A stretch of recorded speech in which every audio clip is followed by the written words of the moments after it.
पुन्हा पुन्हा खावीशी वाटणारी गोकुळ बासुंदी।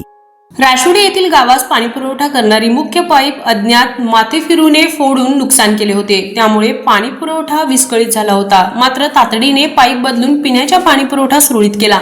घटनास्थळी मिळालेल्या माहितीनुसार रविवार रात्री अज्ञात माथेफिरूने राशुडे गावास पिण्याचा पाणीपुरवठा करणारी मुख्य पाईप तसेच इतरही पीव्हीसी पाईप फोडून नुकसान केले होते। सोमवारी सकाळी पहाटे नेहमीप्रमाणे ग्रामपंचायत कर्मचारी पाणी सोडण्यासाठी गेल्यावर त्यांना हा प्रकार लक्षात आला। याबाबत ग्रामपंचायत सरपंच संजीवनी अशोक पाटील, उपसरपंच अजिंक्य गोनुगडे, सर्व सदस्य, ग्रामपंचायत अधिकारी यांनी घटनास्थळी भेट देऊन पाहणी केली। तातडीने कर्मचाऱ्यांकडून नवीन पाईप घालून विस्कळीत झालेला राशुडे गावचा पाणीपुरवठा सुरळीत चालू केला। याबाबत राधानगरी पोलीस ठाण्यात तक्रार दाखल केली असता राधानगरी पोलिसांनी देखील घटनास्थळी भेट देऊन पाहणी केली। हा निंदनीय प्रकार करणाऱ्या माथेफिरूंवर कठोर कार्यवाही करण्याची मागणी ग्रामस्थांनी केली आहे।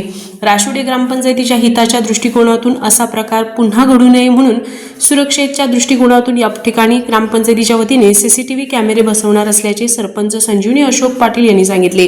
पिण्याच्या पाण्याच्या टाकी जलकुंभ सुरक्षित राहावी यासाठी ग्रामपंचायतीच्या वतीने लवकरच मोठ्या उंचीची सुरक्षित भिंतीचे बांधकाम करून घेणार असल्याचे उपसरपंच अजिंक्य गोनुगडे यांनी सांगितले। आरके न्यूज प्रतिनिधी राशुडे। ताज्या घडामोडींसाठी आरके न्यूजच्या YouTube चॅनेलला सबस्क्राइब करा आणि बेल आयकॉनला क्लिक करायला विसरू नका।